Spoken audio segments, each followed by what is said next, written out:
ඔන්න අදත් ඔයාලට අරගෙන ආව වෙනස්ම විදිහක රෙසිපි එකක්. පොඩි බඩගින්නක් ආපු වෙලාවට කන්න මිදි පාන් එකක් හදාගන්න විදිය තමයි ඔන්න මේ. පිටි අනාගෙන වද වෙන්න ඕනේ නැහැ. ඉතින් බ්ලෙන්ඩ් කරලා හරිම ලේසියෙන් හදාගන්න පුළුවන්. අවන් එකක් ඕන වෙන්නේ නැහැ. ඉතින් ඔයාලට ලිපේ හදාගන්න පුළුවන් ලේසියෙන්ම. පිටි ග්‍රෑම් 250කින් ගෙදර හැමෝටම බඩ පිරෙන කන්න හදාගන්න පුළුවන්. ඉතින් එහෙමනම් වැඩි වෙලා ගන්න නැතුව අපි බලමු මේක හදාගන්නේ කොහොමද කියලා.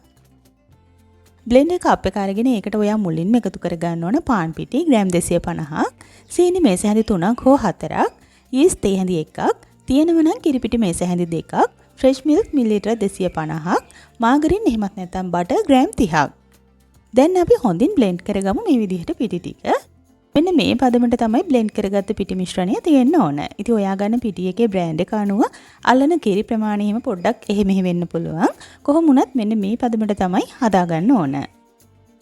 දැන් අපි ඉඩකඩ තියෙන භාජනයක් අරගෙන තෙල් තේ හැන්දක් වගේ ඒකට එකතු කරලා හොඳට මේ වගේ අතින් හැම තැනම තවර ගන්න. ඊළඟට අපි බ්ලෙන්ඩ් කරගත්ත පිටි ටික භාජනයට දාගන්න ඕන. දැන් අතට තෙල් පොඩ්ඩක් ගාගෙන මේ වගේ පිටි මෝලියේ උඩ පැත්තට තවරලා වහලා තියලා තියන්න ඕන විනාඩි 15ක් පිටි ටික පිපෙන්න. හුලං නොවැදුණු හොඳ ඊස්ට් එකක් නම් ඉක්මනට පිටි එක පිපෙනවා. කෙලින්ම පිටි එකට මේ විදිහට එකතු කරගන්න පුළුවන්. එහෙම නැත්නම් ඔයා ඊස්ට් එක වෙනම ඇක්ටිව් කරලා අරගෙන පිටි එකට එකතු කරගන්න ඕන. විනාඩි 15කට පස්සේ තමයි ඔන්න මම මේ ඔයාලට පෙන්නන්නේ. මෙන්න මේ වගේ ප්‍රමාණයට වැඩි වෙලා තියෙනවා අපේ පිටි මෝලිය.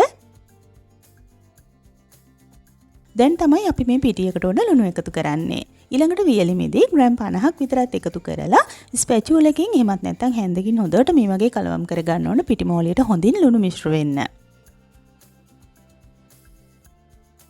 ওই විදිහට විනාඩි 3ක් විතර හොඳින් නීට් කරගත්තට පස්සේ දැන් ආයෙම විනාඩි 5ක් විතර වහලා තියන්න ඕන.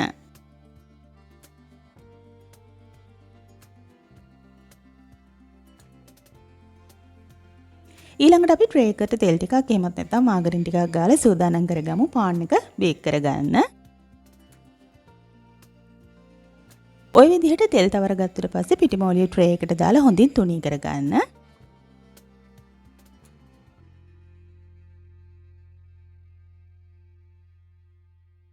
මෙන්න මේ වගේ ඊළඟට උඩිනුත් මුද්‍රස් බලන් ටිකක් දාගමු මේකේ පෙනුම වැඩි කරගන්න. දැන් ඔයාට මේක කැමති නම් oven එකේ බේක් කරගන්න පුළුවන්. එහෙම නැත්නම් මෙන්න මේ මම පෙන්නන විදිහට ලිපේ හදාගන්නත් පුළුවන්. භාජනයක් ලිපේ තියලා විනාඩි 5ක් විතර හොඳට රත් වෙන්න තියන්න. ඊළඟට පාන් එක දාගත්ත ට්‍රේ එක ඇතුලෙන් තියලා පියනකින් වහලා විනාඩි 30ක් විතර බේක් කරගන්න ඕන සාමාන්‍ය ගින්දරේ. පැය භාගයකට විතර පස්සේ මෙන්න මේ වගේ තමයි අපේ පාන් එක තියෙන්නේ. මේ විදිහට කන්න ගන්න පුළුවන්. ඔයාලට එහෙම නැත්නම් කැමති නම් බිත්තර සාරු ටිකක් උඩින් තවරලා ගන්න පුළුවන්. මේක උඩ ලස්සන කලර් එකක් ගන්න පුළුවන් එතකොට. ඉතින් මම මේ විදිහට බිත්තර සාරු ටිකක් බ්‍රෂ් කරලා හදාගත්තට පස්සේ තමයි ඔයාලට මේ පෙන්වන්නේ. ඉතින් ওই විදිහට ඔයා බිත්තර සාරු තවර ගන්නවා නම් තවත් විනාඩි 10ක් විතර මේක බේක් කරගන්න ඕන. ඉතින් හොඳින් නිවුනට පස්සේ කෑලි වලට අපිට වෙන් කරගන්න පුළුවන්. මම කෑලි 8කට තමයි වෙන් කරගත්තේ. මේ බලන්න මැද පුළුන් වගේ හොඳ සොෆ්ට් ගතියට තියෙනවා. ඉතින් කේක් එකක් බනිස් එකක් තරමටම රසයි මේකත්. පිටි අතින්වත් අල්ලන්න ඕනේ නැහැ. බ්ලෙන්ඩ් කරලා හරිම ලේසියෙන් හදාගන්නත් පුළුවන් ඔයාට.